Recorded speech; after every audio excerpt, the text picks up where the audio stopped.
Get my priorities straight. No problem.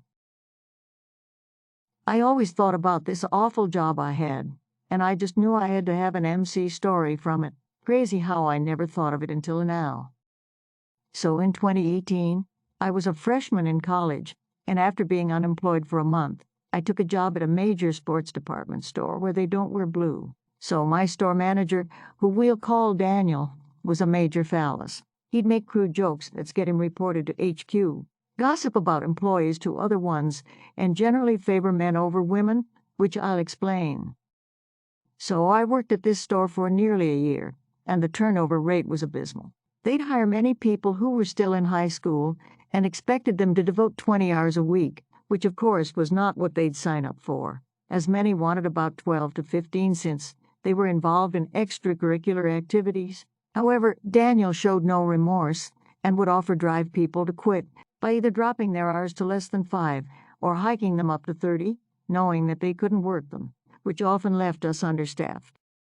The store was attached to a mall, so we got a lot of petty traffic that would turn into actual sales. However, due to the lack of training by Daniel and his poor oversight in appointing people to train new hires, the customer service in the store was falling dramatically, which halted sales, which led to a decrease in merchandising. The store was a $12 million store when I started, but it fell to $8 million in a few months because HQ was losing money by stocking a poorly managed store. Daniel took out his frustration on the staff, and here's where the MC starts. Daniel was on a good reviews crusade and often demanded us to comply with the customer, even if they were dead wrong, just so they'd leave a good review. I worked in footwear, and there is nothing like the anger that arises when tell someone that the oh-so-popular shoe that they desire is out of stock in their size. Because a customer got upset with me over their size being out of stock, I was charged with cleaning the bathrooms. I never did this because, like the overachiever I am, I learned how to work in multiple departments without getting a raise. Thus, Daniel was a wee bit appreciative and never asked me to clean it. Now, I am easily disgusted.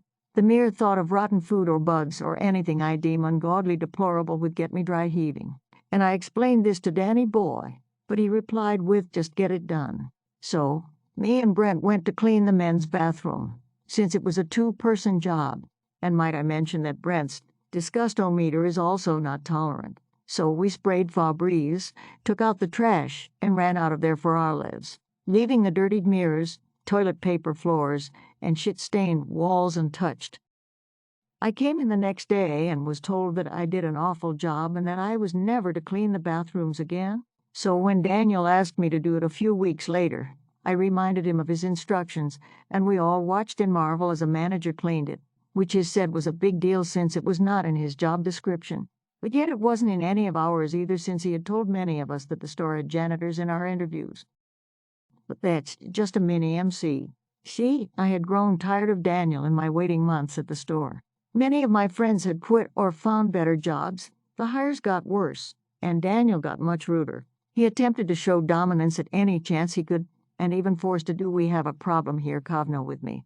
When I didn't rush to change into the new company uniform that was not my size because I was helping a customer, which then resulted in me getting chewed out because my boobs were popping out, and my figure was showing too much as a result of the medium S shirt I was forced to wear. But Daniel committed to his paladin-esque crusade and denied us basic human rights in the spirit of good customer service. A pregnant co-worker with a doctor's note was denied a chair while working at the register. A co-worker with seething cramps was not allowed to go home though she couldn't stand, and another was barred from taking off to witness her daughter's prom send-off. But in contrast, a guy left his phone at home, and he was allowed to not only get it, but take the rest of the day off.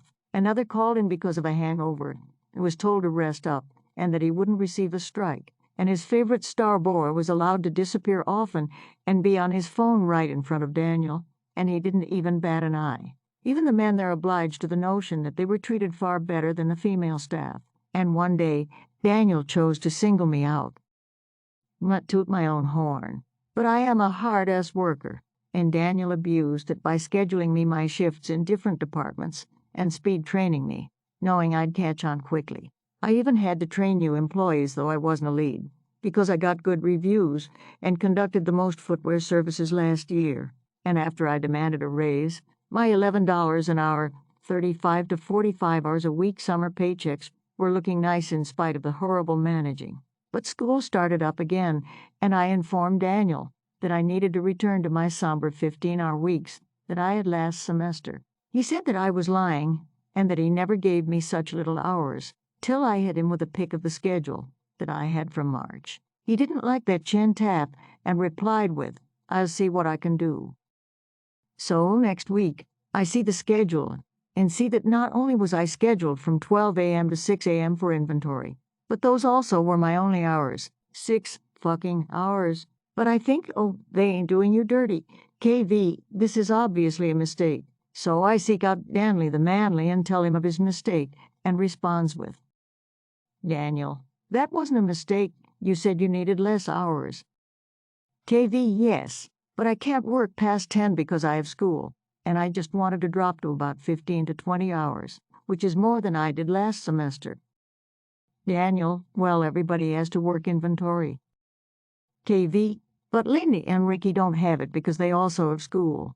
Plus, Lindy, Ricky, and Michael all have more hours than me, but they're all in high school and just started working here. Daniel, noticing he is running out of excuses, well, they are more available than you, and we award availability. If you can free up sometime, then maybe we can talk in a month, but you need to get your priorities straight. You got it, dude.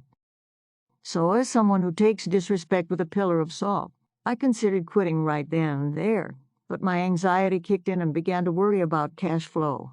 So I went home on my break and complained to my family, and my mom so eloquently expressed, "Just quit the goddamn job if it got you this damn stressed. It ain't like you got a family to feed."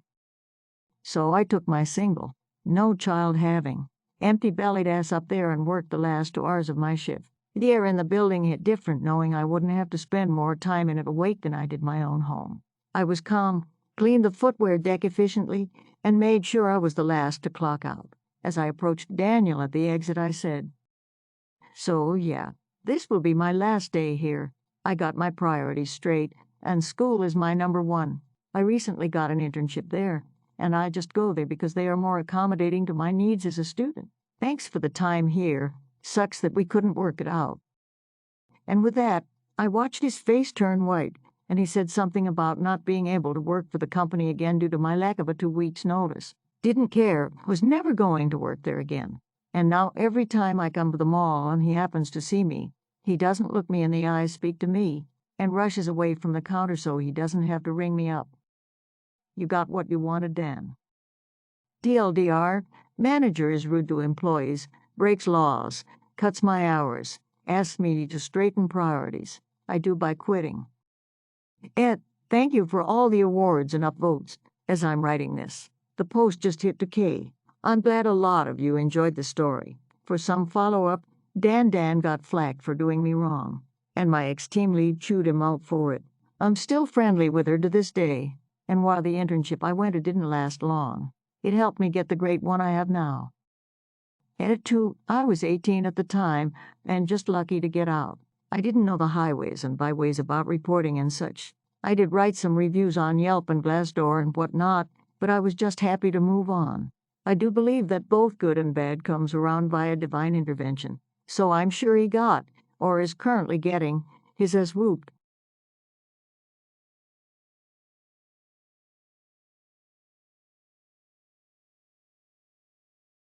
The price, again, was. American, here, there is a federal law that requires the labeled price to be the one charged at the time of purchase. Retail clerks make mistakes, and I'm aware that sometimes people take advantage of those mistakes. I'm not usually one to do so unless I'm treated poorly. Shopping at my local supermarket, I see a display of imported smoked Gouda cheese. It's one of my favorite cheeses, and I buy it often from that store. I know what it usually costs.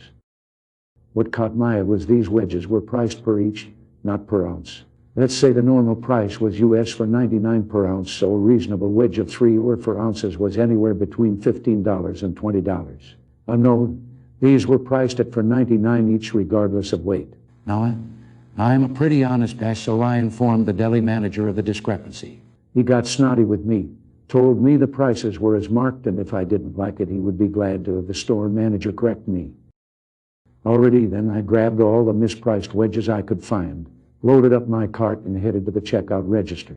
The girl working it commented on how cheap the cheese was. I told her it was priced incorrectly and that the deli manager didn't want to be bothered with it. She just smiled and said, "Good for you." I gave away a lot of it, but ended up spending $200 for almost $900 worth of cheese.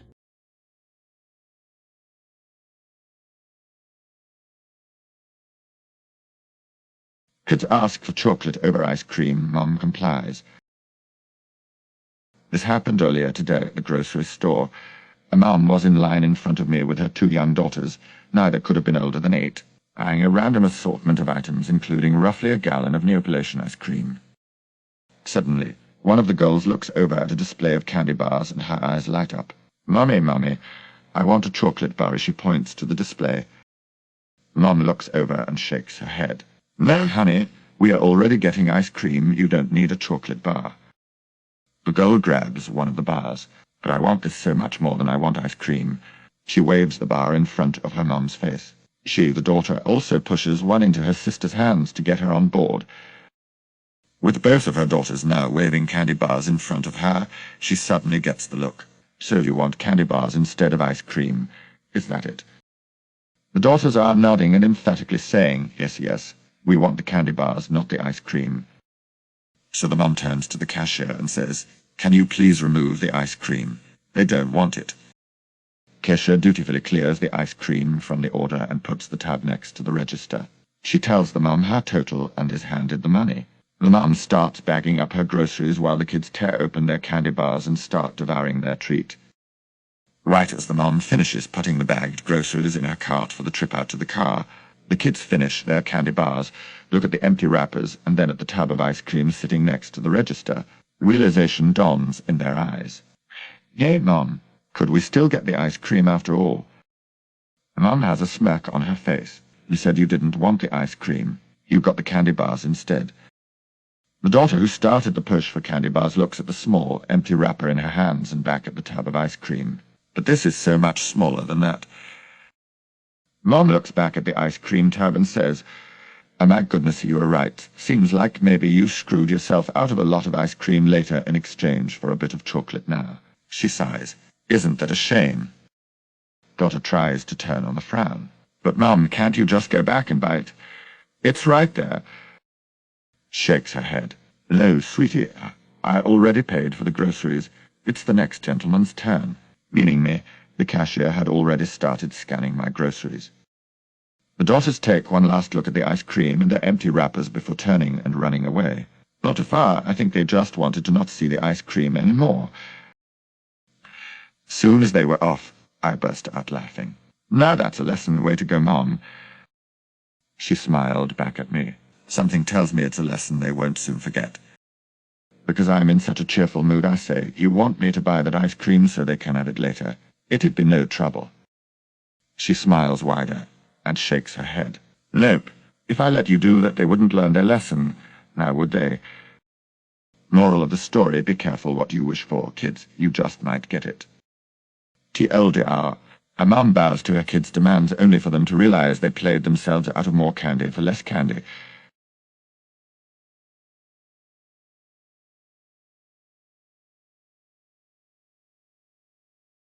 Don't schedule me for hours you don't want me to take. When I worked for Radio Shack, my manager would schedule me for 2-hour lunches but expect me to only take 30-minute lunches and work the other hour and a half. Doing that helped boost the store's dollar per hour sales rate, but it meant that I wasn't making the 40-hour requirement to be considered full-time. So I started taking the 2-hour lunches I was scheduled for. He got mad, but there was nothing he could do because he made the schedules. He stopped doing it after a week of arguing with me. He eventually got fired for doing other shady stuff.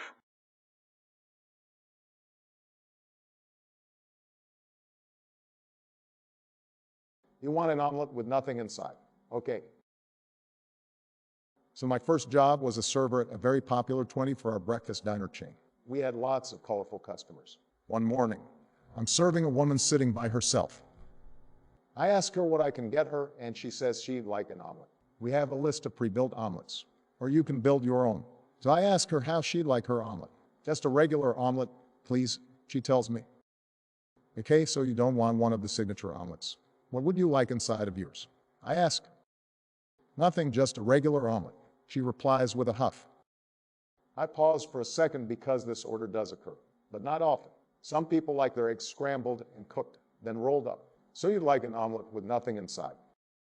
Yes, a plain omelet, she snaps, now irritated that I've questioned her several times. So I enter the order, a 5-egg omelet with no fillings and no toppings. A few minutes later it comes out, and she is appalled. What is this? Your plain omelet, I reply. But where is the cheese, or the ham, or the onions? She is irate.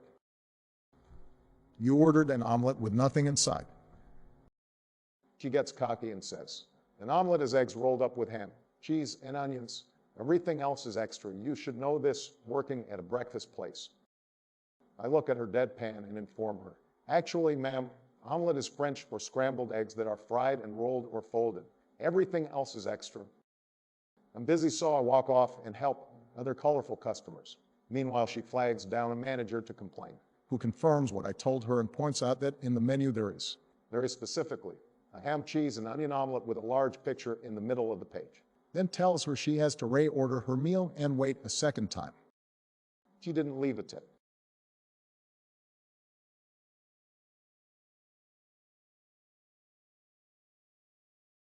Is this the hottest wing you have? I used to own a wing joint. Nothing fancy, but a good selection of wing flavors and beer. Inevitably, we would have people come in and order the suicide wings. I like super spicy foods, so these were pretty damn hot. Of those people, about 5 to 10% would always start the joke sarcastic conversation. These aren't that hot. Can you do better? Yuck, yuck, yuck. One of my best regulars, a dentist who fancied himself a gardener, decided to help us out and planted a ghost pepper bush, at the time the hottest pepper in the world, and he could bring us the bounty of his harvest. And he would intentionally underwater the bush so the peppers would be as hot as they could be. When he would bring us the peppers, I would grind them, seeds and all, into a nice paste, which I would combine with our suicide sauce and keep to the side. For when our spicy wing connoisseurs would show up and complain about the suicide sauce not being hot enough, I would only serve them one death head wing, seemed a fitting name. I'd make them wear gloves to eat it to prevent capsaicin burns on their skin. I would specifically tell them about the heat they were about to get into, trying to dissuade them from eating this culinary monstrosity. By the time we got through all this, every single person always now viewed this as an insult to their manhood. Never had a woman complain about heat, but would sometimes actually ask if there was another level they could try, and could not be stopped from eating this wing. So they did. Fun thing about capsaicin oil is it can often take a few seconds to kick. Usually just enough time for the person to scarf down the wing and start to smugly tell us how it wasn't that hot. And then the heat would begin, and once it started, it was relentless.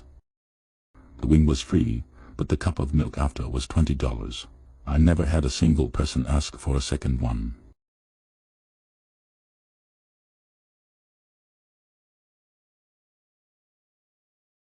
What other subreddits would you like to hear stories from